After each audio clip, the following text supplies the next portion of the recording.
आइए दोस्तों, स्वागत है आप सभी का MS coaching future YouTube channel के एक और नए वीडियो में। और आज जो आप वीडियो देखने जा रहे हैं, यह वीडियो आपके लिए बहुत महत्वपूर्ण होने वाला है, क्योंकि आप लोग जानते हैं कि ग्राफीय विधि से हल करने के लिए परीक्षा में एक प्रश्न जरूर आता है, और वह ऐसा प्रश्न होता है जो एक बड़ा अंक देता है, यानी बिल्कुल कम से कम 5 अंक। यानी यह दीर्घ उत्तरीय से प्रश्न पूछा जाता है और 5 अंक मिलता है। और आज हम आपको जो नियम से ग्राफ बताने वाले हैं, वो ना पूरे यूट्यूब पे मिलेगा और ना ही किसी शिक्षक ने सिखाया होगा। तो यदि आप चाहते हैं कि एक ही बार में अगर आप सीख ले, चाहे आप तेज हो या कमज़ोर हो, तो बिल्कुल इस वीडियो को देख लीजिए, क्योंकि यह प्रश्न हल करने के बाद आप किसी भी ग्राफ के मैथ को चुटकियों में बना दीजिएगा।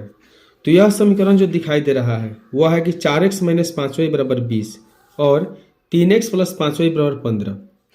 तो याद रखिए कि जब भी हम लोग ग्राफीय विधि से हल करते हैं, हमें बोर्ड एग्जाम में एक पेपर मिलता है ग्राफ का, और उस पेपर में एक साइड में हल करना होता है और एक साइड में ग्राफ बनाना होता है। तो सबसे पहले हम देखिए यहाँ हल में लिख देते हैं और हल करेंगे। तो समीकरण यहाँ देख रहे हैं कि दिया हुआ है कितना, 4x - 5y = 20।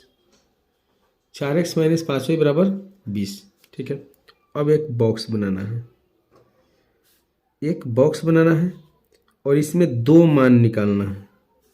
खूब ध्यान दीजिएगा, बहुत आसान है, बहुत सिंपल तरीका से बताएंगे आपको। यहाँ x और यहाँ y। ठीक है, अब इसे आपको क्या करना है कि समीकरण 1 मान लेना है। देखिए, बायां दायां किसी को भेजना नहीं है, बस ऐसे करके और समीकरण 1 मान लेना है। अब जैसे देखिए कि x का वैल्यू एक बार हम 0 कर लेते हैं।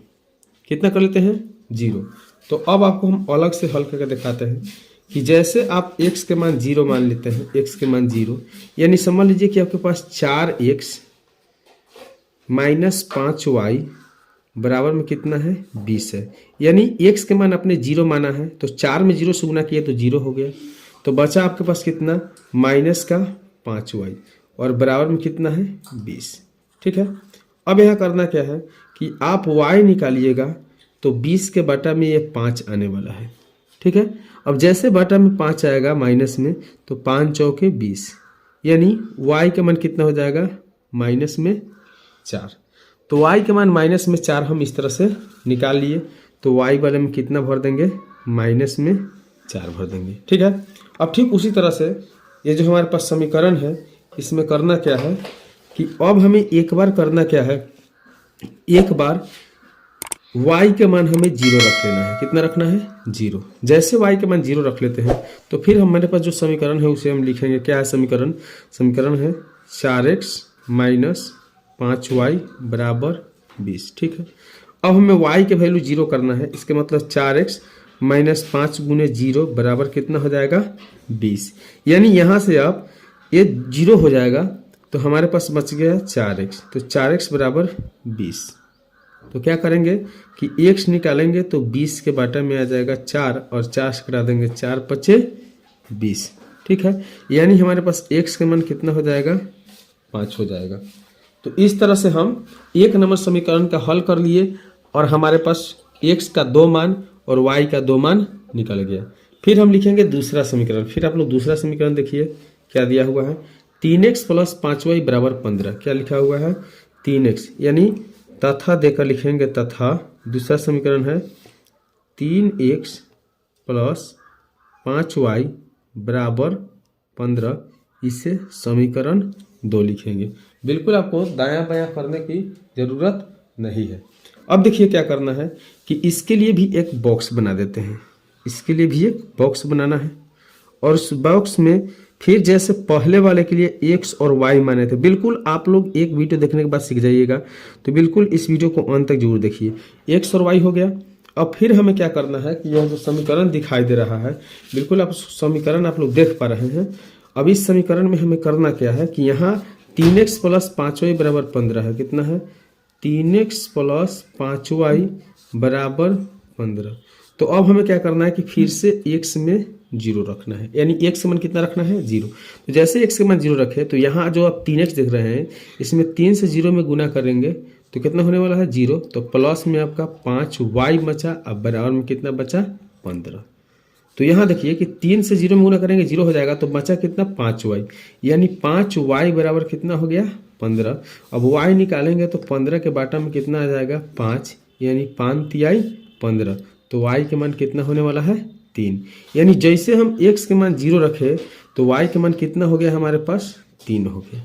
ठीक है, बिल्कुल ठीक उसी प्रकार से इसी समीकरण में, जो समीकरण आप लोग देख पा रहे हैं, इसी समीकरण में करना क्या है कि 3x प्लस 5y बराबर क्या है 15। ठीक है, तो अब क्या करना है कि इस बार हमें y का मान 0 रखना है। क्या रखना है, y के मान 0। तो y के मान 0 रखेंगे, इसका मतलब 5 गुने 0 बराबर 15, और यहाँ 3x कितना है प्लस में बच जाएगा। ठीक है, एक एक लाइन आप लोग देखते चलिएगा। तो जैसे यहाँ 5 से 0 में गुना करेंगे तो 0 हो जाएगा, तो हमारे पास बचा कितना 3x और बराबर कितना है 15। तो अब यहाँ से x निकालेंगे तो 15 के बाटा में कितना आ जाएगा 3, तो 3 पचे 15, यानी x का मान कितना आ गया 5। तो यहाँ से x के मान हम कितना निकाल लिए 5। तो इस प्रकार से हमारे पास दोनों समीकरण का मान, दोनों समीकरण से, पहला समीकरण से x और y के 2 मान, दूसरा समीकरण से x और y का 2 मान निकल गया। अब हमें क्या करना है, ग्राफ बनाना है। अब हमें क्या करना है कि जो हमारे पास एक ग्राफ का कॉपी है दिखाई दे रहा है आप लोगों को, तो ये ग्राफ का कॉपी लेना है और एक स्केल लेना है। ठीक है, और इसमें जो ग्राफ के कॉपी में आप लोग ये जो मोटा लाइन देख रहे हैं, मोटा लाइन, अब एक बात आपको याद रखना चाहिए कि अपने मान के अनुसार, जैसे देखिए यहाँ हमारे पास अधिकतम मान 5 है, दूसरा समीकरण में भी अधिकतम मान 5 है और माइनस वाला 4 तक है, तो हमें कोशिश करना है कि मान के हिसाब से ही इसमें रेखा खींचेंगे। ठीक है, तो क्या करना है कि इस ग्राफ के जो पेज है इसमें लगभग यहाँ से, ठीक है, मोटा जो लाइन है, याद रहे कि मोटा जो लाइन है उस पर इस तरह से चिन्ह खींचना है। और एक बात और ध्यान रखना है कि आपको एग्जाम में पेंसिल से ग्राफ बनाना है, ताकि अगर गलती हो तो आप उसे मिटा सकें। ठीक है, इस तरह से आपको करके, और एक यहाँ भी इस तरह से करके आपको क्या करना है, मोटा लाइन खींचना है। ठीक है, मोटा जो दिखाई दे रहा है लाइन, उस पर लाइन खींचना है, इस तरह से लाइन खींच लेना है। ठीक है, अब लाइन खींचने के बाद करना क्या है कि यहाँ से अब आपके पास 2 अक्ष हो गया, यहाँ वाला जो होगा x अक्ष हो गया और ऊपर वाला जो होगा वो बिल्कुल क्या हो जाएगा y अक्ष हो जाएगा। ठीक है, और जो यहाँ से जो यह कटा हुआ है, यहाँ मूल बिंदु 0 हो जाएगा। क्या हो जाएगा, कटा है जो मूल बिंदु कितना हो जाएगा 0 हो जाएगा। अब यहाँ से क्या करना है कि ये मोटा वाला लाइन पे 1 2 3 4 5 6, ठीक है, फिर ऊपर वाले लाइन पे प्लस में 1 2 3 4 5 और उसके बाद 6, क्योंकि हमारे पास अधिकतम मान कितना है 5 है। फिर अब इधर वाले यहाँ जो x डैश होते हैं, यहाँ -1 -2 -3 -4 -5, ठीक है। इस तरह से नीचे भी बढ़ना है, यानी नीचे जो y डैश होता है, जो माइनस में मान आता है y डैश का, तो यहाँ भी -1 -2 -3 -4 -5 -6। इतना करने के बाद अब हम लोग को क्या करना है कि सबसे पहले समीकरण 1 में x के मान 0 और y के मान -4 आया है, तो x के मान 0 और y के मान -4। तो देखिए x के मान 0 कहाँ जाएगा, देखिए x के मान 0 x की तरफ 0 यहीं पे रह जाएगा और y की तरफ -4 यहाँ आएगा, यानी पहले 0 तब कितना हो जाएगा -4, यानी एक मान यहाँ ये निकल गया। फिर दूसरा क्या करना है कि फिर दूसरा देखना है समीकरण में क्या दिया हुआ है, तो समीकरण में फिर दूसरा देख रहे हैं कि x के मान 5 और y के मान 0, यानी अब x की तरफ 5 बढ़ना है, y की तरफ 0। तो देखिए अभी x वाले लाइन में देखेंगे तो यहाँ 5 है, तो x का मान लिख देंगे 5 और y का मान कितना है, तो y का मान 0 आया, 0 लिख देंगे। ठीक है, अब यहाँ से यहाँ वाले जो पॉइंट निकला है उसे हम स्केल के सहायता से क्या करेंगे, मिला लेंगे। देखिए बिल्कुल इस तरह से मिला देना है, ध्यान से देखना है, इस तरह से आपको मिला देना है। ठीक है, इस तरह से मिला देना है। अब क्या करना है कि एक हमारा समीकरण से जो मान निकला था वो बिल्कुल हम लोग ग्राफ में बना लिए हैं। अब दूसरा देखिए कि दूसरा में x के मान कितना है, 0 है और y के मान 3 है। यानी x के मान 0 जब भी कहे तो याद रखिए कि x के मान 0 जब भी कहे तो यहीं पे मूल बिंदु पे खत्म हो जाएगा और y के मान 3 है, यानी एक पॉइंट हमारा यहाँ निकला 0,3। ठीक है, फिर दूसरा देखेंगे। दूसरा कह रहा है कि दूसरा में है कि x के मान 5 और y के मान 0।